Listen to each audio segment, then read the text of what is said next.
Aren't you tired of those same old, villainous stories, where her engagement gets broken and she turns evil for revenge? Yeah, well, this isn't one of them. Because when the second Prince Kyle publicly dumps Scarlet Elvandimian in the middle of a royal ball, she doesn't cry, or faint, or curse the heavens. She simply decides to punch someone. It all starts at a dazzling ballroom. The nobles are whispering, and Scarlet's fiancé, or should we say ex-fiancé, Kyle, the ever-arrogant second prince, suddenly announces that he's breaking off their engagement. Why? Because he's in love with Terranetsa, a so-called pure-hearted girl from the Hopkins barony. The crowd erupts in applause. All of them Kyle's boot-licking supporters, of course. Terranetsa, glowing with fake innocence, swears she'll love Kyle forever and be the best couple in the world. Kyle takes that as his cue to start publicly humiliating Scarlet, calling her dull, cold, and villainous. Scarlet tries to keep her composure, calmly reminding him that their engagement was arranged by the royal family before they were even born. But logic doesn't work on this idiot. Kyle accuses her of bullying Terranetsa out of jealousy. Terranetsa smirks, pretending to be an innocent flower, while Scarlet insists she's never even met the girl before tonight. But Kyle twists her words, claiming Scarlet doesn't see people of lower birth. After all, she's from a ducal house, and Terranetsa's just a baron's daughter. The nobles start gossiping like vultures, and Kyle demands that Scarlet confess her crimes. Scarlet, ever the lady, simply tells him to make his own judgment. She'll accept the annulment. But Kyle keeps going, piling on insult after insult, until even Terranetsa calls Scarlet an idiot. That's when Scarlet's patience finally snaps. She straightens her back, looks Kyle dead in the eye, and asks for one last wish before their engagement ends. Kyle, dripping with condescension, assumes she wants jewelry or money. He's wrong. Scarlet clenches her fist, takes a step forward, and demands permission to punch Terranetsa square in the face. Before the prince can react, BM, her fist connects, sending the pure-hearted Terranetsa flying across the ballroom. Gasps echo through the hall. Scarlet mutters that she's simply releasing years of pent-up rage. But how did it come to this? Cue the flashback. Years earlier, little Scarlet was already famous, or infamous, for her temper. One day, her brother Leonardo scolded her for punching a noble boy from House Alexia. But Scarlet argued that the boy deserved it. He was bullying a commoner. Leonardo reminded her that when he arrived, she was covered in blood and grinning ear to ear. Scarlet denied enjoying it, but Leonardo warned her to control her anger and start acting like a lady. After all, her coming-of-age ceremony was just around the corner. At that ceremony, Scarlet was minding her own business when Kyle, the ever-brilliant second prince, approached her. She politely greeted him with proper decorum, which apparently offended him. He called her stupid for being formal and demanded that she serve him. That's right, serve him. Scarlet nearly lost it right then and there. And that, ladies and gentlemen, was the fateful night she met the man who'd one day ruin her engagement announcement and her appetite for noble men. Years pass. Scarlet turns 15 and enters the Royal Academy. And guess who's still tormenting her? Kyle. Her father had instructed her to assist the prince at school. But Kyle took that as permission to treat her like his personal servant. One day, after class, Scarlet's friends invite her to dine with them. But Kyle bursts in, shouting and grabbing her by the collar, demanding to know why she hadn't bought him lunch yet. Scarlet calmly says she was about to, but that only enrages him more. He drags her away for punishment. Her friends try to intervene, but Kyle's followers block them. Now here's the kicker. Kyle's anger wasn't about food. He was just bitter because Scarlet was placed in the special curriculum, while he was demoted to common.so. Naturally, he decides to pull out a knife and threaten to cut Scarlet's silver hair as a trophy. Scarlet warns him not to, or she'll tell her father and have the engagement nullified. Kyle mocks her father, calling him a royal lapdog. That's when Scarlet's fist starts twitching again. But before she can punch him, a voice interrupts. From a nearby tree, a lazy but sharp voice says, "Take your lover's quarrel somewhere else." It's Julius von Poliston, the first prince. He jumps down, teasing Kyle for his behavior.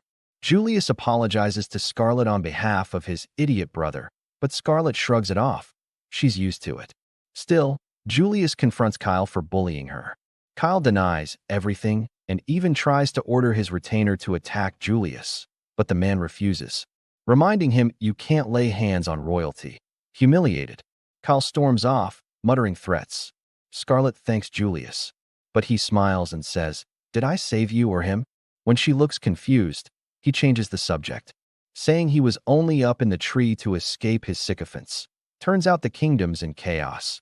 The noble faction wants to crown Kyle, while the true heir Julius is too strict for their liking. Julius says he doesn't mind being isolated, not when he's found something interesting. Cue dramatic wind, hair flutter, and Scarlet's deadpan expression. Yeah, she's not falling for it.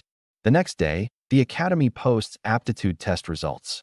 Julius ranks first, perfect scores across every subject. Scarlet? A bunch of 99s.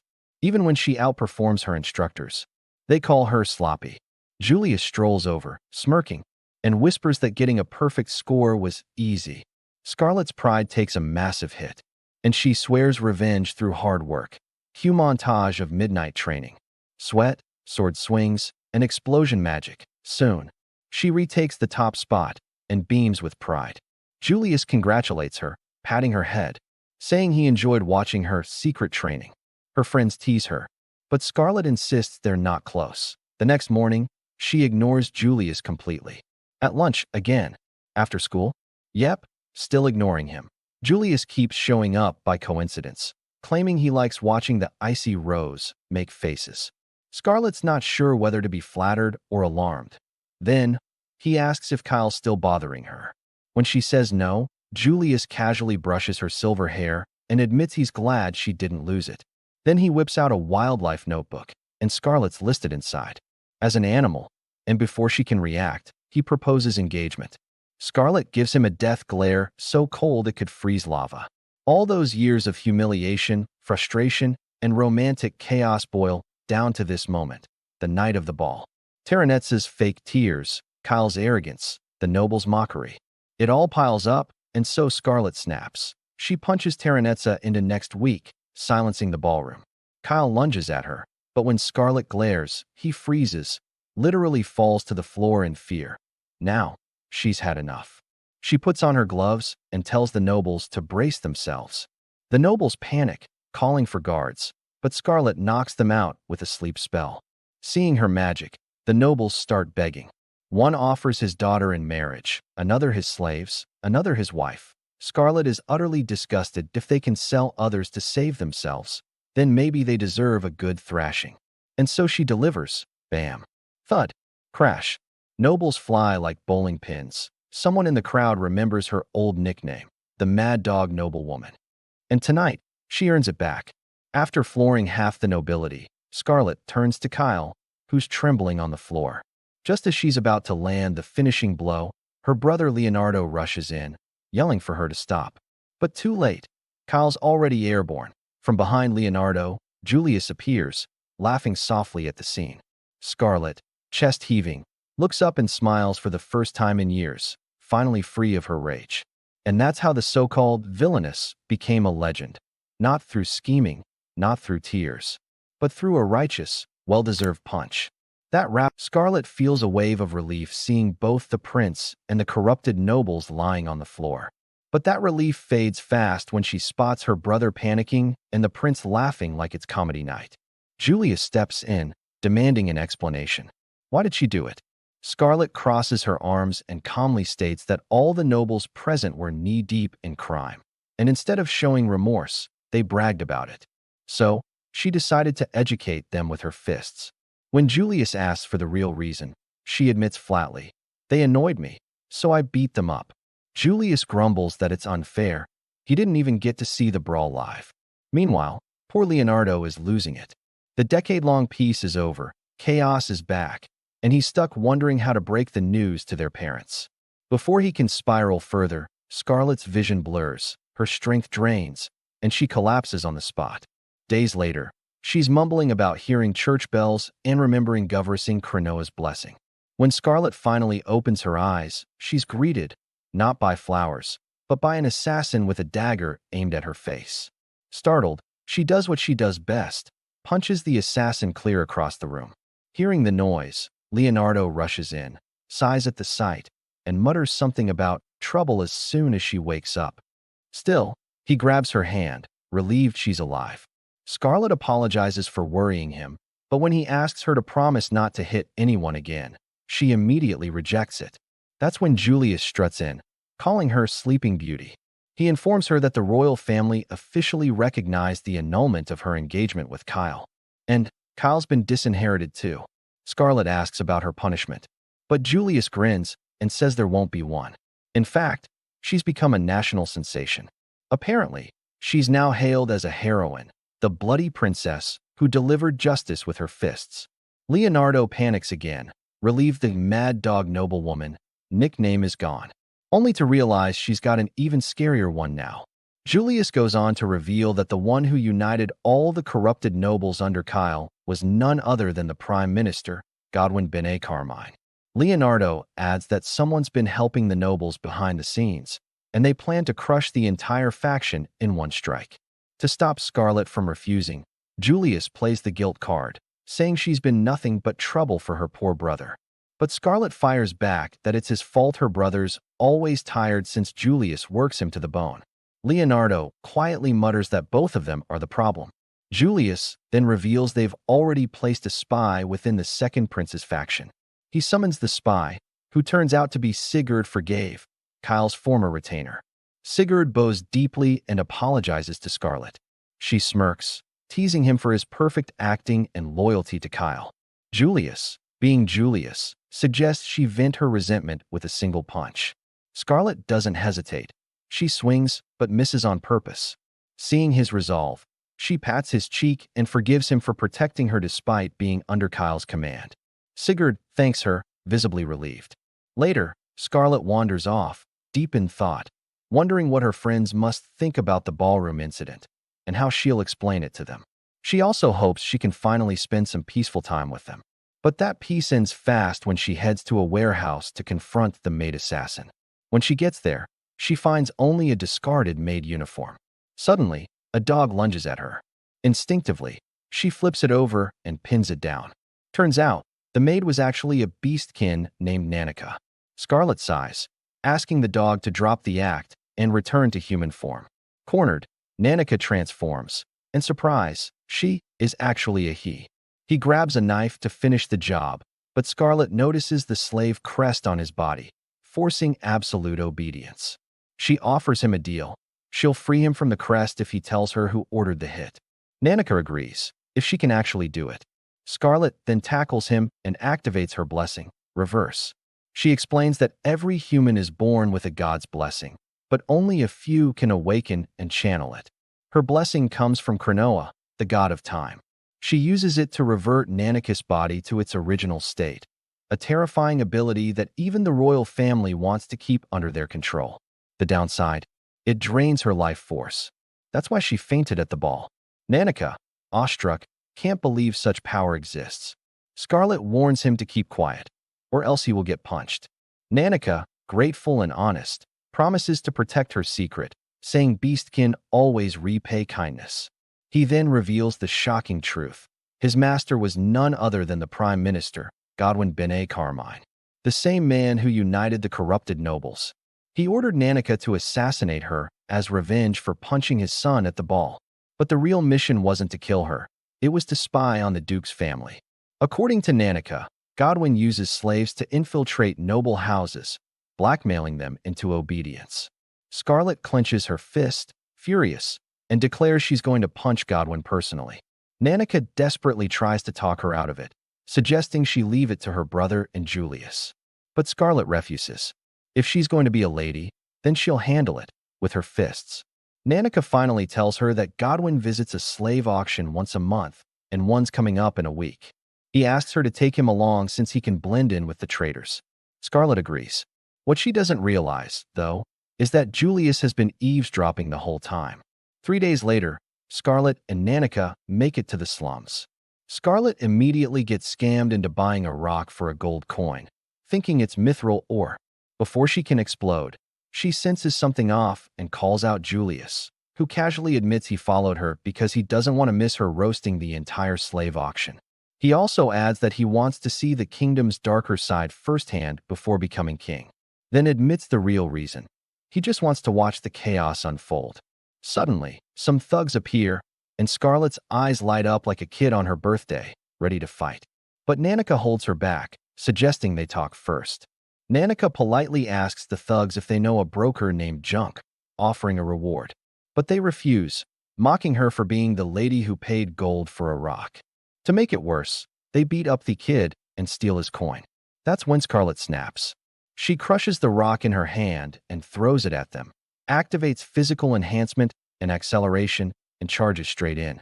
Her first punch sends one thug flying.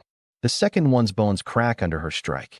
She kicks the third so hard he flies off toward the sky. When one of the thugs recognizes her, the cold eyes, the short temper, he realizes who she is. The Fist Princess, the nickname she has in the slums. Scarlet thanks him for remembering, then knocks him out anyway. Julius strolls up, teasing her that her face looks unsatisfied, like she didn't punch enough people. Scarlet glares at him, clearly tempted to fix that. Julius then says he'll handle the next part since Nanica's identity might blow their cover. A while later, Julius finds and interrogates the broker, Junk, and easily extracts the name and location of the traitor. When Scarlet asks how he managed that so fast, Julius proudly admits he just lied, said he knew Junk's crimes and could jail him for life. Scarlet praises his talent for deceit. Julius smirks and warns her not to underestimate him. The group then gathers to discuss how to infiltrate the upcoming slave auction. That's when Nanica, thinking hard, proposes a rather unexpected idea. Scarlet and Nanica approach the slave trader Lord Zathrin, using a cover story of Scarlet seeking to buy a slave. The trader expresses surprise at seeing a noblewoman defy her parents to purchase a slave, especially by meeting with someone like him. Scarlet explains she had no other choice and inquires about his connection to Junk. Zathrin clarifies they share no relationship, only a contract to deliver valuable slaves from the slums. Elves, dwarves, demons, or beastkin like the one she brought. Startled, Scarlet asks how he knew Nanica was a beastkin. Zathrin laughs, noting her appearance and the noble's habit of collecting rare specimens, chuckling at his own jest. Scarlet clenches her fist, ready to strike, but Nanica urges her to restrain herself. After his laughter subsides, Zathrin asks what kind of slave she seeks. Scarlet reveals she doesn't intend to buy one, but wishes to attend the slave auction in a week. Zathrin outlines the conditions. She must undergo a review and complete at least 6 slave transactions over half a year. Scarlet assures him she's prepared to pay any price. Zathrin declines her money, proposing instead that she offer her slave as payment. In return, he'll escort her as a distant relative. Smirking, Scarlet agrees if that's all it requires. She marvels at the brazen conduct of this forbidden trade, thriving openly in the city center among prominent nobles. Concluding their business, Scarlet praises Nanica's plan and its success. As they walk, she asks if he's certain of his decision, noting she might clear his slave crest but can't guarantee his safety inside. Nanica reassures her that Zathrin's demeanor suggests he won't be harmed, as he's slated for auction. Yawning from sleepiness, he transforms into a dog and dozes in Scarlet's arms. At their inn, Julius awaits, asking if she resolved matters without punching anyone. Annoyed yet compliant, she confirms she did, tucks Nanica into bed, and steps out for fresh air. Julius joins her, citing his own business on the streets. Merchants offer Scarlet jewelry and a fortune-telling, but Julius handles them. Finally, an apple seller presents an apple pie with a free apple. Julius buys 2, and they continue. Curious, Scarlet calls him my plainly dressed golden-haired lord and asks if he finished his business. Julius counters with my plainly dressed silver-haired lady, admitting he made it up. Frustrated, Scarlet punches a wall, wishing it were his face. Turning to return to the inn, Julius feeds her the apple pie. Addicted after the first bite, they sit on a bench to enjoy it. Scarlet asks how he knows the city. He confides it's a secret, revealing he often sneaked from the academy to explore, always wanting her to try the pie. Julius admits hating boredom, surrounded by greedy nobles currying favor since childhood, but found interest in Scarlet after Kyle assaulted her at the ball and left. He approached her, assuring her she needn't fear Kyle and could report to His Majesty. Her smirking reply, "Don't make me laugh, me afraid of Kyle?" intrigued him. Suddenly, he kisses her, confessing his feelings aren't traditional romantic love, but that she's dear to him above all. Back at the inn, Scarlet wonders if it was another tease or something more. The next day, Scarlet visits Zatharin to exchange Nanica for the auction permit. Zatharin, however, insists on verifying Nanica's beastkin nature. To satisfy his curiosity, Scarlet orders Nanica to transform. Seeing his beast form, Zatharin has no further doubts. Suddenly, Donovan bursts in, asking if Scarlet is the slave they're taking. Zatharin apologizes for his rudeness, correcting that she's a customer. Noticing Nanica's glare in beast form, Donovan assumes he's the slave, shackles his neck, and tries to drag him. Nanica resists. Furious, Donovan draws a whip to strike, but Scarlet grabs it, stopping him and offering advice on discipline. Zatharin warns her that Donovan, a former A-rank adventurer, requires Knight Captain-level skill to handle. Undeterred, Donovan tries to drag her with the whip, but she doesn't budge. Confirming Donovan isn't for auction, Zatharin calls him his bodyguard. Scarlet lifts and punches him, sending him flying. She frees Nanica's shackles, heals his wounds, and promises to stay strong until she retrieves him, offering to compensate for the broken window. She's surprised when a terrified Zatharin waves it off, asking only to set a meeting time for the auction, returning to the inn. Scarlet finds a familiar carriage outside. Leonardo emerges, annoyed, demanding an explanation. Julius sold her out. At the palace, Leo fumes at their recklessness, risking themselves despite their importance to the kingdom, especially Scarlet, a 17-year-old maiden with a notorious reputation. Scarlet escalates his worry by revealing the auction is in 2 days. Leo demands she return home, but she refuses, explaining that since her engagement ended, she's reverted to the mad dog Noblewoman. She questions why the rich prosper while the poor suffer, and why figures like Godwin and his faction evade justice. She finds punching greedy nobles deeply satisfying. Leo panics at her words, while Julius finds it amusing. Scarlet justifies it as the Duke's daughter, but Leo warns it'll ruin their house's reputation. He adds that Godwin may link to the Vanquish Empire, a neighboring Dragon Rider kingdom, with Godwin contacting the Redsky Dragon's aerial core. Meanwhile, at Godwin's mansion, he meets cloaked figures, ordering them to eliminate her. One smirks and departs on dragons. Someone approaches with a strange weapon, a gift from Goddess Palmia. Godwin shows a pendant from her too, but the figure shoots him. It's Terranetza, explaining the weapon can defeat even the fiercest foes, urging him to use it against his enemy. The night of the grand auction finally arrives. Scarlet steps out of the carriage and thanks Zatharin for inviting her. Zatharin smiles and says it's his pleasure before handing her a mask to wear. With that, Scarlet dons the mask and follows into the luxurious auction house. The reason Leo allows Scarlet to infiltrate is because Julius convinced him that if the Vanquish Empire's Redsky dragons are involved, Scarlet would be essential to the plan. They can only sneak in about 10 spies, unarmed at that. But with Scarlet there, they don't need to worry. Her fists are more than enough. And if she succeeds, she'll finally be free from her bloody nickname, earning instead the title of Iron-Fisted Savior. Meanwhile, Leo waits anxiously outside for Julius's signal to raid the place. But the thought of Scarlet losing control again terrifies him so much that he ends up taking medicine to calm his stomach. Inside, Scarlet walks through a crowd of corrupted nobles boasting about what kind of slaves they plan to buy. Suddenly, the lights go out. In the dark, she bumps into someone who apologizes and walks away. For a brief moment, she feels like she knows him, but before she can think more about it, the music starts, signaling the auction's beginning. The nobles brag loudly about how they've gotten rich by overtaxing the people. Then the first item is brought out, a rare one-winged avian slave. Bidding erupts instantly. Julius suddenly appears behind Scarlet, checking in. "Found Godwin yet?" he asks. Scarlet shakes her head. "Not exactly, but I have a hunch where he might be." Julius warns her to hurry, because if she takes too long, the knights outside might storm the place and take her target away. Hearing that, Scarlet proposes a deal. Julius delays the raid, and in return, she gets to beat Godwin to her heart's content.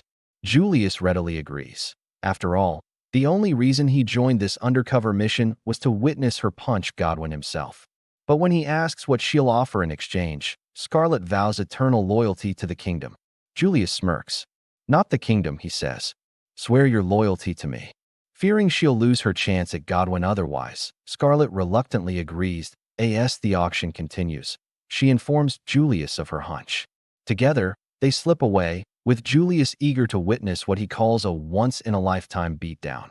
Elsewhere, a mother is separated from her daughter to be sold. The little girl tries to follow, but Nanica stops her, promising everything will be all right. Back with Scarlet, Julius praises her for knocking out only the innocent guards rather than killing them. But when they reach Godwin's room, they're blocked by armed mercenaries. Scarlet cracks her knuckles, seeing them as mere appetizers before the main dish. Meanwhile, the auction pauses for a short musical performance, perfectly syncing with Scarlet's fight as her punches land in rhythm, creating a strangely beautiful chaos. One mercenary flies through the air, crashes through the door, and Scarlet makes her grand entrance. Inside, Godwin's son Heine furiously recognizes her. Still humiliated from the ball incident, he calls upon thunder magic, but to his shock, Julius uses the royal seal to nullify all magic in the area. Godwin realizes what happened but refuses to believe the crown prince himself would be here, calling Julius an imposter and ordering his slave to kill them. That slave turns out to be Donovan. He raises his hand, but before he can strike, Sigurd bursts in and slices off Donovan's hand. Enraged, Godwin commands his guards to attack. Sigurd tells Scarlet and Julius to stay back, but Scarlet grabs him by the collar and warns him not to touch the nobles, because they're her punching bags. Instead, she tells him to fight Donovan, and Sigurd reluctantly agrees. Scarlet grabs a noble by the leg and spins him like a hammer throw, laughing as the room descends into chaos. Bodies fly everywhere. One even crashes through the auction floor below, causing total panic among the guests. Outside, Leo rushes in after not receiving Julius's signal, only to find his sister seemingly going on a rampage. Downstairs, Sigurd and Donovan continue their brutal fight. Julius finally calls for the knights, but Scarlet reminds him of their deal. She gets to finish Godwin herself. Julius promises he won't break his vow and that she'll get her wish. Leo, confused, overhears and thinks the vow they mentioned was a marriage promise. He bursts into tears of joy before refocusing and activating his blessing, clairvoyance. He scans the entire building and spots Godwin and Heine fleeing toward the roof. And to his shock, a dragon approaches from above too. That confirms it. Godwin has been conspiring with the Vanquish Empire. Scarlet suddenly removes her shoes and says it'll be faster that way. Then activates her blessing. Acceleration, triple burst. Time slows around her as she moves at inhuman speed, leaping from wall to wall until she bursts through the roof dot on the rooftop. She sees Godwin and Heine running toward the dragon. Heine arrogantly orders the rider to let them board, but the cloaked rider instead commands the dragon to attack. The beast's tail lashes out, but Scarlet descends just in time, stopping the massive strike with one hand. Impressed, the cloaked rider removes his hood and with a bold grin, declares that he's fallen in love with her. He proposes marriage on the spot. Scarlet responds with a clean punch that sends him flying like a ragdoll. The dragon tries to retaliate, but she subdues it effortlessly with one hand. The man returns, trembling but persistent, asking again for her hand. She punches and kicks him again, knocking him away, but he keeps getting up, still confessing. Scarlet finally asks whether his focus should be on her or on the man he came to kill. At that, his expression hardens. Scarlet reveals that she knows his true identity, the first prince of the Vanquish Empire, Alflame Rare Vanquish. Alflame admits it openly, saying he indeed came to kill Godwin. Godwin panics and screams in betrayal. After all the secrets he shared, Alflame now wants him dead? The prince coldly replies, "If you can sell out your own kingdom, how could I ever trust you with mine?" And hurls his spear. Scarlet kicks the spear midair, shattering it. "He's my punching bag," she says flatly. Alflame grabs her leg and, still obsessed, confesses his love again. Scarlet notices something strange. His body feels unnaturally hard. He explains that his blessing, metallization, from the god of steel meteor, makes him invulnerable to physical attacks. Scarlet smirks. "There's always a way," she says, pulling his head close. She switches to close-quarters combat, grappling him and landing a flurry of brutal knee strikes to his face. For a moment, he thinks he's fine. Then his legs give out, and he collapses, gasping. Even as he kneels before her, he smiles, praising her for bringing him to his knees. Scarlet's had enough. She grabs him by the collar, activates acceleration, triple burst again, and launches him into the night sky as he disappears among the stars. Scarlet turns back to Godwin. Terrified, he begs for his life, apologizing for trying to have her killed and for plotting to use Terraneza to break her engagement. Scarlet freezes at the name, shocked to hear Terraneza and Godwin were working together. Furious, she demands the truth. Godwin admits that he never truly helped Terraneza. He only went along with her plan. In exchange for his life, he offers to reveal who she really is. And with trembling lips, he confesses a truth that shakes Scarlet to her core. Terraneza isn't from this world. She was reincarnated here, by the power of the goddess herself. As Scarlet confronts Minister Godwin, Zatharine rushes toward the underground cell, cursing his luck but still determined to recover his losses using the beastkin. Before he can reach Nanica, though, the Royal Knights show up and arrest him on the spot. Meanwhile, up on the roof, Scarlet faces Godwin directly. He tried to tell her that everything was part of Terraneza's plan. But Scarlet informs him she doesn't know what he is talking about, and she declares that she'll punish him herself. Panicked, Godwin tries to bargain for his life, claiming he can grant her any wish within his authority. Scarlet's answer is sharp and mocking as she tells him she wants a shifty-eyed, pointy-nosed, well-padded punching bag. The words hang for a second, and as he laughs, the realization dawns. She's describing him, trapped and powerless. Godwin freezes, while Scarlet tilts her head slightly, her expression calm, yet merciless.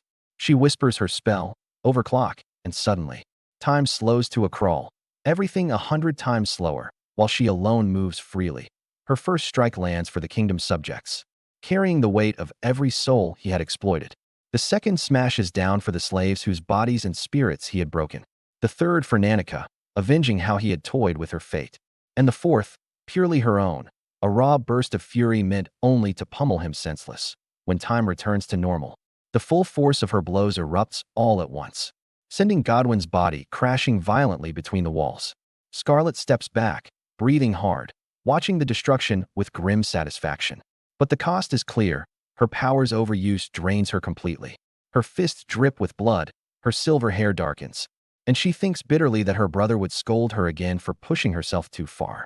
Just as her vision begins to fade, someone catches her before she falls, thinking it's her brother, only to find Prince Julius holding her. Using his magic, he heals her wounds while marveling at the devastation around them, astonished that a mere human could fight with such strength. Moments later, Nanica, Leonardo, and Sigurd rush in, panic written all over their faces. They ask if she's okay. Scarlet reassures them she's fine and apologizes to Nanica for arriving late. Sigurd immediately asks what happened to Godwin, and Scarlet dryly replies that he went through the wall. Suddenly, Godwin reappears, bloodied but alive, aiming a gun at Scarlet and shouting for her death. Julius reacts instantly, shielding her and taking the bullet. Godwin laughs, mocking them both, claiming victory at last for killing the prince. But before anyone can react, Scarlet's rage ignites. She rushes forward, her punch landing squarely. When Godwin sneers that her punches are useless, Scarlet spots the pendant around his neck and instantly understands. It's the Holy Maiden's pendant, said to hold the power of the god Pelmia. She rips it from him, declaring she'll return it with her fist. Her next strike shatters him, the blow echoing like judgment itself. Godwin drops to his knees, begging for mercy, but Scarlet silences him with a brutal kick that sends him flying. Apologize to Lord Julius in the next world, she says coldly. When the dust settles, Scarlet kneels beside Julius, tears in her eyes. She tells him she's avenged him, that he can rest in peace now, but Julius coughs, proving he's still alive. Everyone freezes, stunned. Once the light of the spell fades, Julius opens his eyes, smiling faintly. Scarlet's relief overwhelms her as she cries with joy. Afterward, the aftermath unfolds quickly. Every noble tied to the slave auction is arrested, and the freed slaves return home. Godwin, though nearly destroyed, somehow survives, something Nanica finds unbelievable. Inside the carriage, Scarlet finally relaxes, whispering that she's achieved what she wanted. Far away, in the Vanquish Empire, a young knight finds Prince Alflame stuck in a tree. He kicks the trunk, knocking him down safely. Carrying him away, the knight sighs with relief, but Alflame mutters that he might have broken every bone in his body. The knight laughs, saying that's impossible, since the prince's body's tougher than steel. Alflame then admits he was blasted there from another kingdom, and surviving cost him all his divine blessings. Later, as they fly on a dragon, the knight jokes about the toy Alflame went after. With a cool smile, Alflame replies that he did more than expected, and that he looks forward to meeting it again. Back in Palestan, news spreads fast. Minister Godwin's downfall dominates every street corner.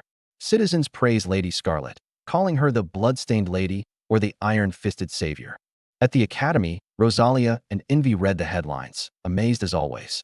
They joke about reporters digging into Scarlet's personal life, what pets she keeps. Rosalia teases that a graceful white cat would suit her, while Envy imagines a loyal black dog to match her strength. Meanwhile, Scarlet's busy training her new dragon. From behind a pillar, Nanica peeks shyly, watching her with quiet admiration. The butler, Cervantes, approaches to report that the item she requested is now being sold in town. He's unsure if it'll sell well, but Scarlet assures him it will. After all, Prince Julius seemed fond of it. Cervantes smiles faintly and adds that Nanica's been staring at her for quite some time. When Scarlet calls out his name, Nanica transforms into his small beast form and jumps into her arms like an affectionate puppy. The maid sighs, scolding him, reminding them they're expecting guests soon. Meanwhile, deep in the royal prison, Terranetza walks the dark corridors, her goal clear: rewrite her own ending. When the guards challenge her, a flick of magic clouds their minds, letting her pass unhindered.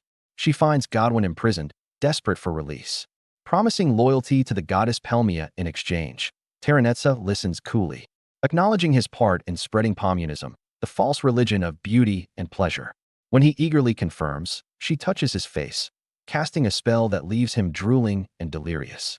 She sets a vial of poison beside him, a final farewell, and leaves him to die, already setting her sights on her next target, the villainous Scarlet Vamian. Later, Sigurd reports that Godwin died from poison.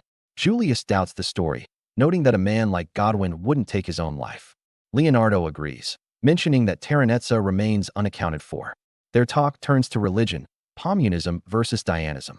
Julius explains that Communism, now the state faith, worships Pelmia, the goddess of beauty, but lacks substance. Dianism, the older faith, venerates Saint Diana, a saint of exorcism and virtue. Julius warns that the upcoming Dianism ceremony will be dangerous and adds that Scarlet will likely be involved. Leonardo reassures him she's recovering. She even went hunting for her dragon's meal yesterday. Julius chuckles, calling her unstoppable, and half-jokingly muses about marrying her. Leonardo cuts in, reminding him they've already taken vows in secret. Julius only smiles, amused, quietly deciding to visit her himself. Days later, Scarlet returns home after her dragon ride.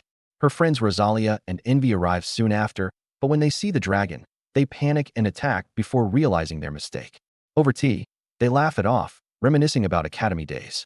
Envy brags about running the dorms. Rosalia teases her about crying over Scarlet's absence. Then, the topic shifts to marriage. Envy claims she'll only marry someone willing to risk his life for her. Scarlet stays quiet, lost in thought, remembering Julius taking the bullet for her. Just then, Nanica knocks and announces a visitor. Prince Julius, everyone stunned. Julius greets them politely, asking to speak with Scarlet in private. Envy and Rosalia giggle, urging her to go. While Scarlet mutters that they're traitors in the garden, Julius tells her that Godwin is dead and Terranetza's whereabouts are unknown. He then mentions her hair still hasn't recovered. Scarlet says she'll visit the hot springs soon, and he agrees it's wise, saying she's essential to the kingdom. But Scarlet counters firmly, telling him not to be reckless again. Even the blessing of the god of time, Cronoa, means nothing if the next king dies, trying to change the mood. Julius picks roses and reminisces about his parents, how his father once won his mother's heart not with gold, but a handmade crown. His tone softens, and as he steps closer, he tells Scarlet that ever since meeting her, his world has regained its color. Then, with a mixture of tenderness and arrogance, he whispers that she's stolen his heart and calls her his most beloved toy. Scarlet's face pales in fury. She demands to know if his love is real, and when he smugly says it's love for his amusing toy, her patience snaps.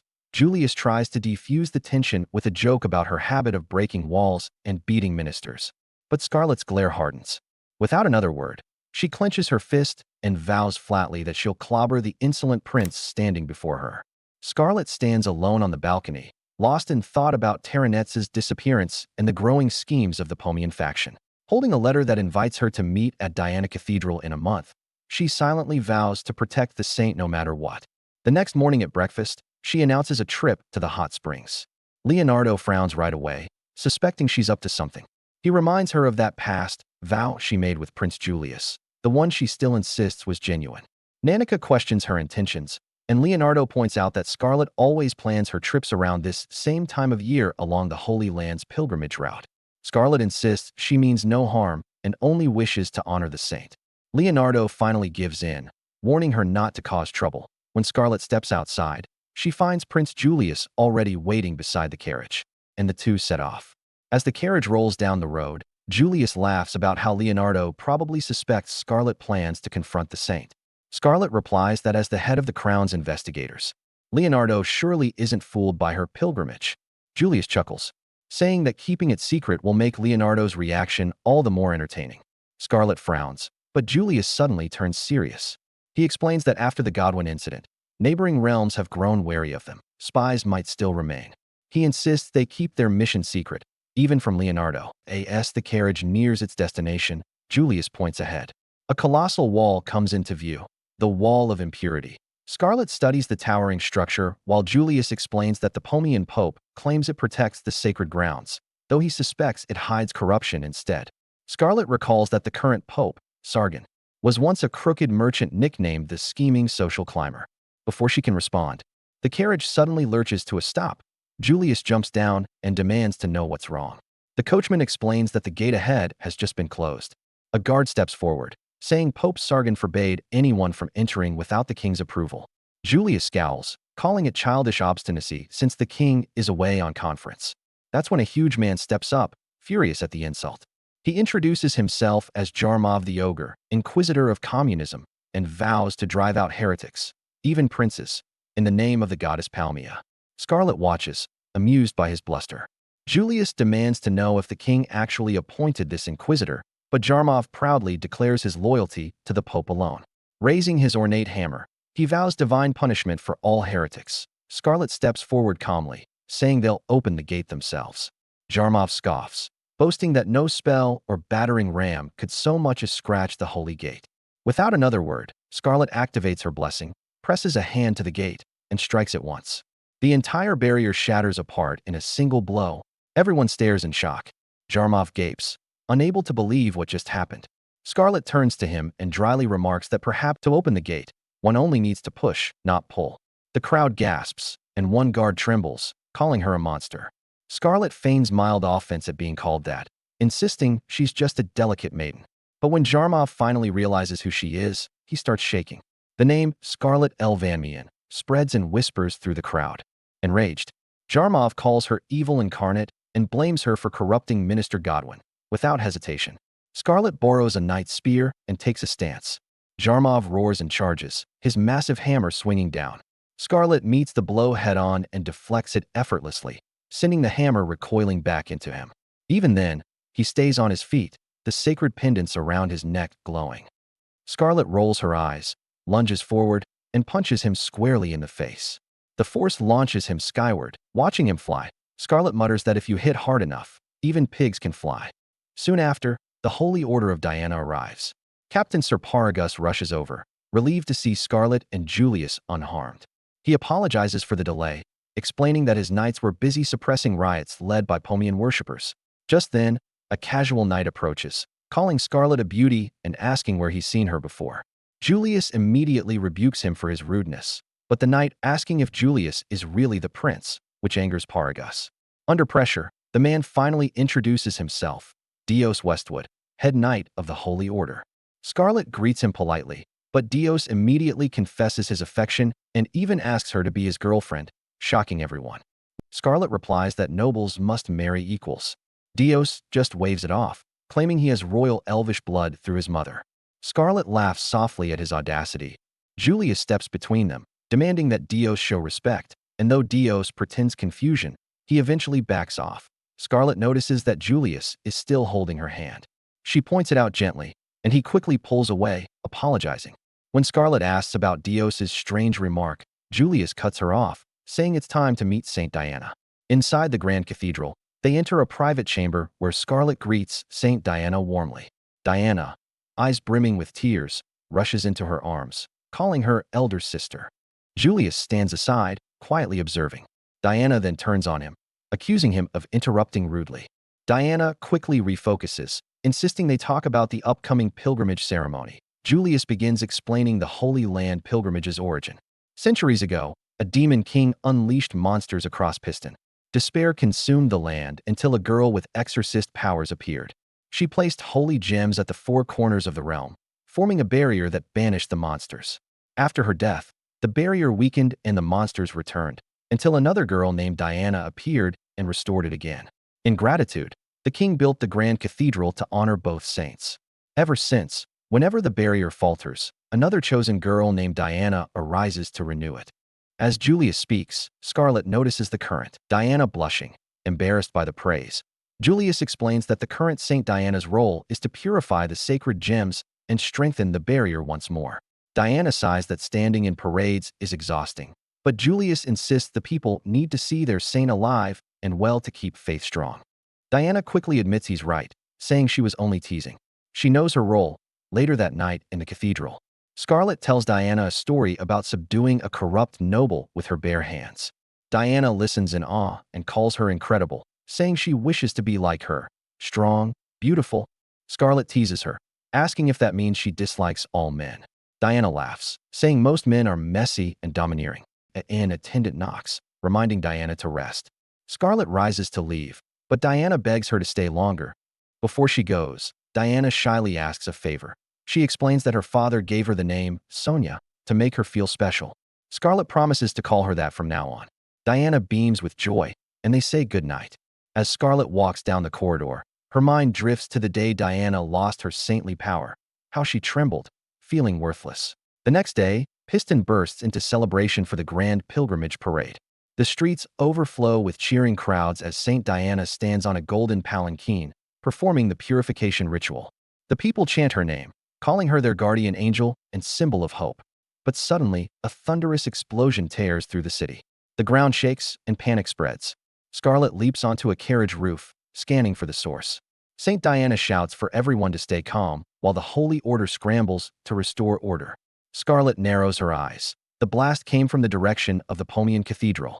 Without hesitation, she launches into the air, soaring over the city, and lands atop the grand statue of the goddess Palmia. Reaching down, she grabs the statue's ornamental spear. She declares it's time for her own kind of festival, but of battle and blood. Wraps up today's recap. What do you think about this episode? Drop your thought in the comment. And if you liked this recap, don't forget to like, subscribe, and turn on the notifications so you never miss the next one.